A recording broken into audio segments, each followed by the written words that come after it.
ठीक है, तो अब हम लोग अपना डिस्कशन स्टार्ट कर रहे हैं किस पर? चैप्टर है हमारा ग्रेविटेशन। ठीक, देखो अब इसको बच्चों, ग्रेविटेशन। तो देखो इसकी कहानी कहाँ शुरू होती है तुम्हारी? इसकी कहानी वैसे जो शुरू होती है वो होती है न्यूटन के टाइम से। इसकी जो फंडामेंटल एनालिसिस जो सबसे पहले की हुई थी, और सबसे पहले जो इसको रिसर्च की इसके ऊपर, वो की किसने? न्यूटन ने। ठीक है, अब देखिए उस समय भी, जैसे हमारे समय में 2020 में भी कोरोना फैला, उस टाइम पर एक प्लेग नाम की बीमारी थी जो लंदन में फैली। ठीक है, उस प्लेग बीमारी के कारण न्यूटन अपने जो कैम्ब्रिज कॉलेज में थे, वहां जहां पढ़ रहे थे, वहां से छुट्टी लेकर के अपने घर गए। उसके बाद 2 साल, और 2 साल उन्होंने लॉज ऑफ मोशन जो आपने पहले पढ़ रखा है यूनिट में, और ग्रेविटेशन, इसके ऊपर उन्होंने क्या किया? रिसर्च करी। ठीक है, तो बेसिकली ये जो लॉ है उनका, लॉ ऑफ ग्रेविटेशन, ये 1686 में भी 1686 में न्यूटन ने इसको पब्लिश किया था। कब पब्लिश किया? 1686 में इसको पब्लिश किया।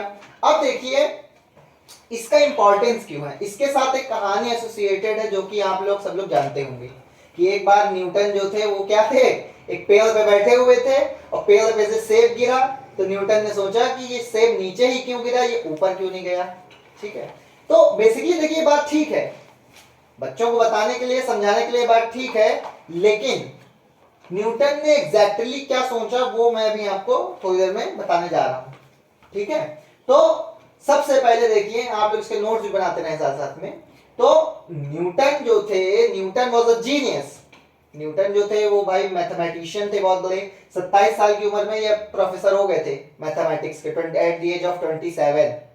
ठीक है, और हम लोगों से 4-5 साल बड़े थे, और ये मैथमेटिक्स के प्रोफेसर थे। ठीक है, कैलकुलस आप आगे चल के पढ़ेंगे 12th क्लास में। कैलकुलस इन्होंने एक ब्रांच बनाई मैथमेटिक्स में अपनी फिजिक्स से रिलेटेड प्रॉब्लम्स को सॉल्व करने के लिए। तो न्यूटन जो है बहुत ही हार्डकोर मैथमेटिशियन थे, एक बहुत बड़ा नाम है फिजिक्स में Newton. He is a brand in physics, Isaac Newton. ठीक है, तो देखिए अब एग्जैक्टली इन्होंने सोचा क्या वो मैं आपको बताने जा रहा हूं, लेकिन इसको समझने के लिए जो न्यूटन्स लॉज है ऑफ मोशन, उसके बारे में आपको समझना पड़ेगा, न्यूटन्स लॉज ऑफ मोशन के बारे में। ठीक है, उसके ऊपर भी हम जल्दी वीडियो बना करके अपलोड करेंगे, लेकिन आप लोग जानते हैं इसलिए हम वहीं से सीधा इसको शुरू कर रहे हैं। देखिए अब मान लीजिए न्यूटन जो थे वो पेड़ पे बैठे भी हुए थे पेड़ के नीचे, और एक उन्होंने सेब गिरता हुआ देखा भी। तो न्यूटन ने क्या ऑब्जर्व किया कि मान लीजिए ये अगर एक मेरा सेब है, ड्राइंग थोड़ी सी गलत हो सकती है, उस पर न जाए, बनाना मैं सेब ही चाह रहा हूं, ये आपको कुछ और लग रहा हो तो ठीक है, कोई बात नहीं, ये सेब है मान लो। क्योंकि न्यूटन जो थे ये कोई हिंदुस्तान के रहने वाले नहीं थे, ये भाई इंग्लैंड में रहते थे, और वहां तो ठंडा मौसम होता ही है, तो लोग बगीचे में सेब उगा ही लेते हैं। यहाँ आप चाहें कि उत्तर प्रदेश में उगा ले, नहीं उगेगा भाई, यहाँ का जलवायु वैसी नहीं है, क्लाइमेट वैसा नहीं। तो खैर, तो भाई हुआ क्या कि न्यूटन ने देखा कि जब ये सेब गिर रहा, मान लीजिए ये मेरा सेब है, ये मेरा क्या है? सेब। तो ये सेब जो है ये क्या कर रहा है? ये गिर रहा। तो न्यूटन को दिखाई पड़ा कि इस सेब की जो वेलोसिटी है ये तो लगातार क्या हो रही है? बढ़ रही है। ये लगातार क्या हो रही है? चेंज हो रही, बढ़ रही है, बढ़ती जा रही है। अब याद करो न्यूटन ने अपने सेकंड लॉ में क्या कहा था, न्यूटन ने अपने फर्स्ट लॉ में क्या कहा था कि किसी भी ऑब्जेक्ट में एक्सेलरेशन तभी पैदा हो सकता है जब उस पर क्या हो? फोर्स लगे। यही है कि नहीं है न्यूटन का सेकंड लॉ? तो भाई अब ये यहां पे कैसे इस बात को जस्टिफाई करेंगे? यहां पे क्या तुम्हें कोई सोर्स दिख रहा है जो इस पर फोर्स लगाए? कौन सा वो सोर्स है? भाई सेब नीचे गिर रहा। और दूसरी बात इन्होंने कहा था कि जिस डायरेक्शन में वेलोसिटी चेंज होती है, यानी जिस डायरेक्शन में एक्सेलरेशन होता है, उसी डायरेक्शन में फोर्स भी लगता है। तो भाई यहां तो फोर्स नीचे की ओर लग रहा होगा इस हिसाब से, क्योंकि नीचे की ओर वेलोसिटी बढ़ती जा रही है। तो न्यूटन अब क्या करते भाई? यहां पे न्यूटन तो अपनी ही बात के नीचे आए हुए थे। उन्होंने फर्स्ट लॉ, अच्छा जो न्यूटन ने लॉज ऑफ मोशन पब्लिश किए वो 1982 में किए, यानी जस्ट इससे 4 साल पहले पब्लिश किए। तो जो एक बार ऑलरेडी वो बात कह चुके हैं, अब वो उससे मुकर नहीं सकते भाई। साइंस में आप किसी लॉ को एक बार सही मान लिए तो आप बार बार उसी लॉ पर ही जाओगे उस कॉन्टेक्स्ट के लिए। कोई भी कॉन्टेक्स्ट में आपने कोई लॉ बनाया और फिर बाद में इन फ्यूचर कभी आप रेफरेंस लेते हैं उसी कॉन्टेक्स्ट का, तो आप उसको समझने के लिए वही जो पुराना नियम आपने बनाया था वही तो देखेंगे भाई, है कि नहीं? तो अब यहां पर क्योंकि मोशन हो रहा है शेप का और धरती की ओर उसकी स्पीड बढ़ रही है, तो इसकी स्टडी के लिए न्यूटन कहां जाएंगे? अपने ही लॉस पे तो जाएंगे, न्यूटन लॉज ऑफ मोशन। तो अब न्यूटन यहां एप्पल के पेड़ और एप्पल के नीचे फंस गए, समझ लो एक तरह से।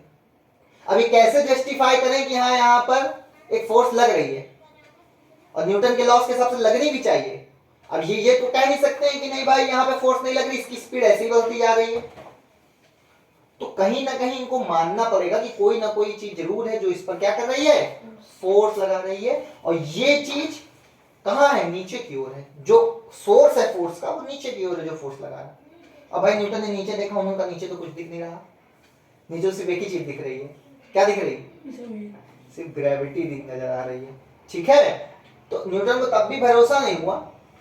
ठीक, तो खैर लेकिन हम ये ऐसा मानते हैं, अब देखो ये न्यूटन की थ्योरी कहानी से थोड़ा आगे बढ़ते हैं। आज की जो हमारी मॉडर्न समझ है वो ये है कि हाँ भाई सही बात है, ये कोई भी ऑब्जेक्ट अगर यूनिवर्स में है, कोई भी ऑब्जेक्ट यूनिवर्स में अगर एग्जिस्ट कर रहा है जिसके पास अपना क्या हो, मास हो, तो वो जो है दूसरे ऑब्जेक्ट्स पे क्या करता है, फोर्स लगाता है। और ये जो फोर्स वो लगाता है, इस फोर्स को हम कहते हैं ग्रेविटेशन फोर्स। और ये बहुत ही जेनेरिक प्रॉपर्टी है मैटर की। जैसे आप लोग मैटर की प्रॉपर्टीज लिखते हैं केमिस्ट्री में, जेनेरिक प्रॉपर्टी है ये भी मैटर की कि matter always exerts gravitation force if it has mass on other objects. यानी कि कोई भी ऑब्जेक्ट अगर उसके पास खुद का कुछ मास है तो वो दूसरे पर क्या करता है, फोर्स जरूर लगाएगा। ये मैटर की प्रॉपर्टी है। ठीक है, और बहुत सारी मॉडर्न डे साइंस जो हम पढ़ते हैं वो इस पर बेस्ड है, इस नियम पर, इस कानून पर, ये जो न्यूटन ने बनाया। यहाँ पे कह सकते हो ये, क्योंकि मिसकंसेप्शन ना हो, ग्रेविटेशन का लॉ 1986 में पब्लिश हुआ, 82 में तो मोशन के लॉस पब्लिश किए न्यूटन ने, ये तो मैंने बता दिया आपको। ठीक है, खैर तो भाई ये जो ग्रेविटेशन फोर्स है बहुत ही जबरदस्त चीज है। इस ग्रेविटेशन फोर्स का ही यूज करके हम धरती पे बैठे बैठे जो ग्रहों की दशा हम देखते हैं कि जो ग्रह है वो धरती के राउंड चक्कर, जो ग्रह है वो सूरज के राउंड चक्कर लगा रहे हैं, धरती के राउंड बहुत बड़े बड़े ऑब्जेक्ट चक्कर लगा रहे हैं, जैसे मून हो गया। और हर एक सेलेस्टियल सिस्टम में ऐसा ही तो होता है भाई। इन सब की जो एक्सप्लेनेशन है और जो थ्योरेटिकल फाउंडेशन है वो कौन है, वो है ग्रेविटेशन और लॉ ऑफ ग्रेविटेशन। और हीरो कौन है? जैसे गॉड ऑफ वॉर गेम में क्रेटोस हीरो थे, वैसे ग्रेविटेशन नाम की इस चीज का हीरो कौन है? Isaac Newton. और मोशन की ज्यादातर चीजों के हीरो न्यूटन ही है। ठीक है, लेकिन ऐसा नहीं हुआ है। आगे चल के आप आइंस्टाइन के बारे में पढ़ेंगे, और आइंस्टाइन ने अपने कार्यकाल में बहुत सारी बात चीजें बदल भी दी। ठीक है, वो तो खैर बहुत बात की बात है। ठीक है, तो ये मैकेनिक्स के ही एक सेक्शन में एक अंडर आता है, इसका नाम है ग्रेविटेशन, टॉपिक का हमारे नाम है। तो ये इसका बेसिक इंट्रोडक्शन है, समझ में आया? तो अब देखिए जो न्यूटन ने ब्रह्मांड की पिक्चर बनाई इसको लेकर के, उन्होंने क्या कहा? उन्होंने कहा कि भाई जैसे अगर मेरे पास मान लो एक गेंद है, और इस गेंद को अगर मैं एक रस्सी से बांध देता हूं, यहाँ पर इसको मैंने बांध दिया, सिंपल सा एक रस्सी से क्या कर दिया।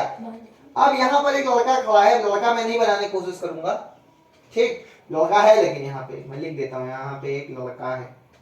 ठीक, तो ये लड़का जो है, ये लड़का इस गेंद को क्या कर रहा, इससे घुमा रहा। तो ये गेंद जो है ये सर्कल में ऐसे क्या करेगी, मूव करेगी। सर्कल में मूव करेगी, नहीं करेगी भाई, सर्कल में मूव करेगी। इन्होंने कहा यार ऐसा ही तो चंद्रमा के साथ भी होना चाहिए। ऐसा तो किसके साथ होना चाहिए, चंद्रमा के साथ भी होना चाहिए। कहें कि अगर यहां पर मैं धरती को मान लूं और ये मैं मान लूं कौन है, चंद्रमा, तो धरती रुकी रहती क्योंकि लड़के का हाथ तो फिक्स है, लेकिन वो लड़का लगातार इस पर, इस जो स्ट्रिंग है इसमें क्या पैदा कर रहा है, टेंशन पैदा कर रहा नहीं कर रहा, बताओ बच्चों, इसमें क्या पैदा कर रहा, टेंशन पैदा कर रहा है। तो भाई अर्थ भी अगर हम ये मान लें कि ये ग्रेविटेशन फोर्स धरती सही में लगाती है, तो भाई अब धरती ये क्या जाने कि सेब है या ये चंद्रमा है। भाई कोई भी ऑब्जेक्ट तुम छोड़ते हो नीचे ही गिरता है, कोई ऐसा तो है नहीं कि धरती सेब खाना है इसलिए उसको नीचे खींच लेती है, और कोई और चीज पत्थर कह रहा हो तो कहेगी मुझे पत्थर क्यों मार रहे हो, उसको ऊपर फेंक देगी, ऐसा तो नहीं करती ना। हर एक ऑब्जेक्ट धरती पे क्या होता है, नीचे ही गिरता है। तो जैसे धरती सेब को खींच रही है वैसे किसको खींच सकती है, चंद्रमा को भी खींच सकती है। और जब चंद्रमा को खींचेगी और वो लगातार फ्री फॉल होगा, न्यूटन्स माउंटेन एक एक्सपेरिमेंट है वो मैं बता दूंगा अभी, ठीक है।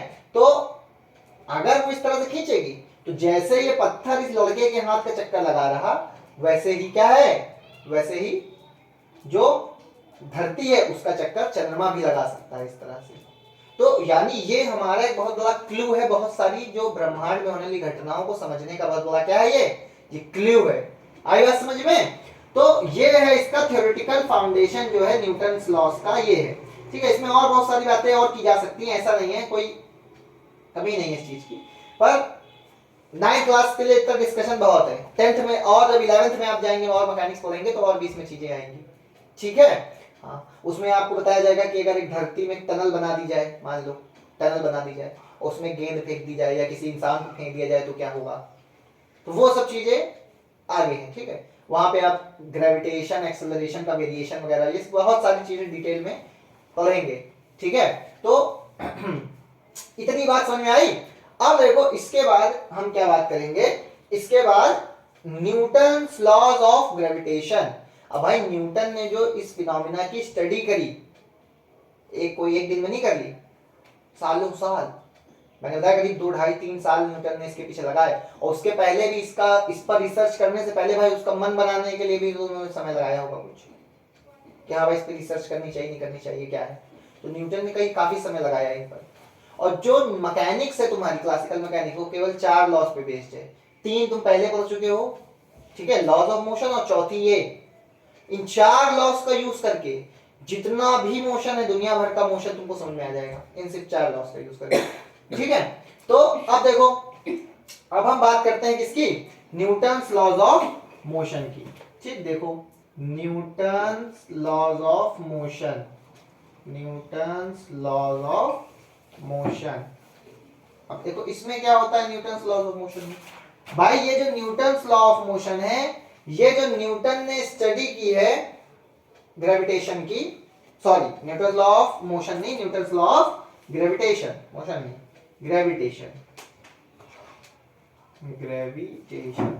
ये न्यूटन्स लॉ ऑफ ग्रेविटेशन देखो क्या है, ये जो न्यूटन्स लॉ ऑफ ग्रेविटेशन है ये कंक्लूजन है, जो न्यूटन की स्टडी की उन्होंने, उसका क्या है, कंक्लूजन है, ठीक है। देखो इसमें इन्होंने क्या कहा बताया।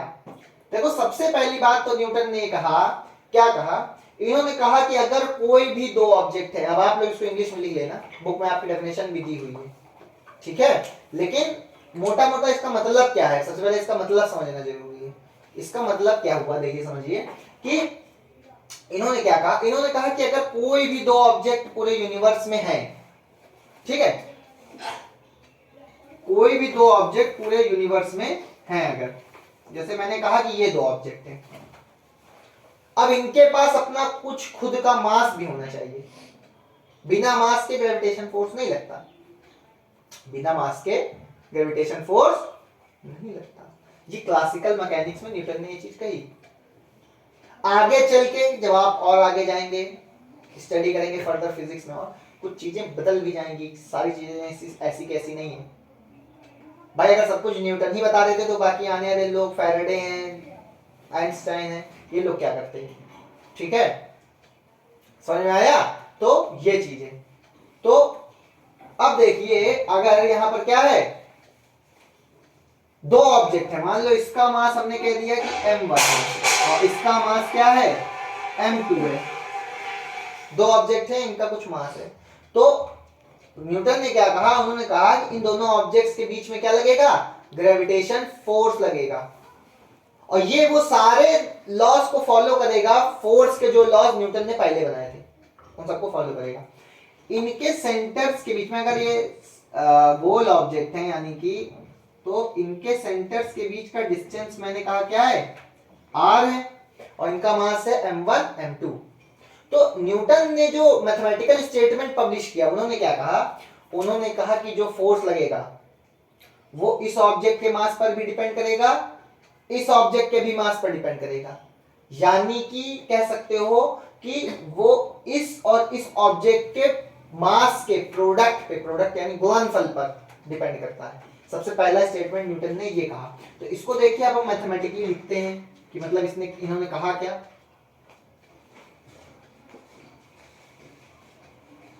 तो सबसे पहली बात इन्होंने कहा कि दो ऑब्जेक्ट के बीच में जो ग्रेविटेशन फोर्स लग रहा ये डायरेक्टली प्रोपोर्शनल होता है दोनों ऑब्जेक्ट के मास के प्रोडक्ट के, इसके डायरेक्टली प्रोपोर्शनल होता है।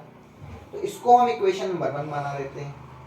दूसरी बात इन्होंने कहा कि जो, अब देखिए ये जो फोर्स है ये इस बात पर भी डिपेंड करेगा कि ये दोनों ऑब्जेक्ट एक दूसरे से कितना दूर हैं। ठीक है, तो ज्यादा दूर है अगर ऑब्जेक्ट तो उन तक कम फोर्स लगेगा, और ये दोनों पर डिपेंड करता है, दोनों ऑब्जेक्ट के मास पर डिपेंड करता है। ठीक है, ये वाला ऑब्जेक्ट इस पर फोर्स लगाता है ग्रेविटेशन की, और ये वाला इस पर भी लगाता है according to Newton third law. ठीक है, तो अब देखिए इन्होंने कहा कि जो ग्रेविटेशन फोर्स लगेगा दोनों के बीच में, वो इन दोनों के सेंटर्स के बीच की जो डिस्टेंस है उसके स्क्वायर के इनवर्सली प्रोपोर्शनल होगा। एक एक वर्ड का यहाँ पे मतलब है, कोई भी वर्ड आप छोड़ नहीं सकते, लिखना सब कुछ है। ठीक है, कि यहाँ पर क्या कहा कि इनवर्सली प्रोपोर्शनल है, मतलब 1 अपॉन में हम लिखेंगे प्रोपोर्शनलिटी साइन के, और डिस्टेंस के स्क्वायर के, डिस्टेंस कितना है भाई r, इसके स्क्वायर के क्या है इनवर्सली प्रोपोर्शनल है। इन्होंने एक दूसरी बात ये कही। तो ये दो इक्वेशन हमने बना ली, नहीं बना ली। अब इन दोनों इक्वेशन को हम कंबाइन करके लिखेंगे। देखिए तो combining equation 1 and 2, combining equation 1 and 2, दोनों इक्वेशन को हमने कंबाइन किया। अब देखिए जब हम कंबाइन करेंगे तो यहां पर क्या आएगा, ये आ जाएगा हमारा Fg। Fg मतलब हम ग्रेविटेशन फोर्स को डिनोट कर रहे हैं इससे। Fg जो होगा ये हो जाएगा आपका directly proportional m1 m2 upon r square. ठीक, अब देखिए जब भी प्रोपोर्शनैलिटी का साइन हटाते हैं, ये मैथमेटिकली हम जानते हैं कि जब भी प्रोपोर्शनैलिटी का साइन हटाते हैं तो एक कांस्टेंट आता है। तो अब यहाँ हम जो कांस्टेंट लिखते हैं, देखिए समझना है कैपिटल G। ठीक है, कैपिटल G। तो ये जो कैपिटल G है, अब भाई ये कैपिटल G का अच्छा ये है हमारा, ये आया है हमारा Fg is equal to G m1 m2 upon r square. यही है, इसी को हम कहते हैं Newton's universal law of gravitation. इसमें दो स्टेटमेंट है, फिर से मैं बता दिया है मैंने दोनों स्टेटमेंट, कि दोनों के भाई मास के प्रोडक्ट पे डिपेंड करता है फोर्स, डायरेक्टली प्रोपोर्शनल होता है, और दोनों के सेंटर्स की डिस्टेंस के स्क्वायर के इनवर्सली प्रोपोर्शनल होता है। मैंने ये भी बता दिया, दोनों चीजें हैं, ये दो पॉइंट है, इन्हीं को मिला करके जब हम मैथमेटिकल रूप में लिख देते हैं तो उसको हम कहते हैं Newton's universal law of gravitation. अब देखिए यहाँ पर जो G है हमारा कैपिटल G, यहाँ पे दो G आएंगे, आगे अभी यहाँ पे स्मॉल G के बारे में बोलेंगे, लेकिन अभी इसके बारे में समझिए। कैपिटल G जो है हमारा, इसको कहा जाता है न्यूटन्स, इसको कहा जाता है हमारा universal gravitation constant, universal gravitational constant इसको कहा जाता है। अच्छा, यूनिवर्सल इसलिए, इसकी वैल्यू ध्यान रखिएगा बच्चों, ये कहीं भी बदलती नहीं है, पूरे यूनिवर्स में एक समान होती है वैल्यू। आप धरती पर रहें, आप चंद्रमा में चले जाएं, आप मंगल पे चले जाएं, शुक्र पे चले जाएं, कोई भी ग्रह पे कहीं चले जाएं पूरे यूनिवर्स में, ब्रह्मांड में, इसकी वैल्यू बदलती नहीं है, यही रहती है। ठीक, और इसकी जो वैल्यू होती है हमारी जी की, ये होती है 6.67 इंटू 10 की पावर -11। ठीक है, 6.67 इंटू 10 की पावर -11 न्यूटन मीटर, इसकी यूनिट हो जाएगी न्यूटन मीटर स्क्वायर पर केजी स्क्वायर। ठीक है ना, इस वैल्यू ये होती है, यूनिट होती है न्यूटन मीटर स्क्वायर पर केजी स्क्वायर। यूनिट तो इसी फॉर्मूले से निकाल सकते हैं भाई। फोर्स न्यूटन रखेंगे, मास की यहाँ पे केजी यानी केजी स्क्वायर, और यहाँ पर r की यूनिट मीटर होती है तो मीटर स्क्वायर, तो हो जाएगा न्यूटन मीटर स्क्वायर पर केजी स्क्वायर, जी की यूनिट हो जाएगी। ठीक है, तो ये हमारा स्टेटमेंट कहलाता है, ठीक है, न्यूटन्स लॉ ऑफ ग्रेविटेशन। ठीक है, तो ये उम्मीद है मुझे कि आपको ये बातें क्या हो गई होंगी, समझ में आ गई होंगी। ठीक है, चलिए। अच्छा, न्यूटन ने अपना जो ये लॉ बनाया, ये केपलर, एक केपलर इसके पहले, जोहानस केपलर, इनके लॉस के बारे में आप आगे पढ़ेंगे। जोहानस केपलर्स के लॉस पर बेस्ड जिन्होंने लॉ बनाया। ठीक है, तो ये है Newton's universal law of gravitation. Thank you.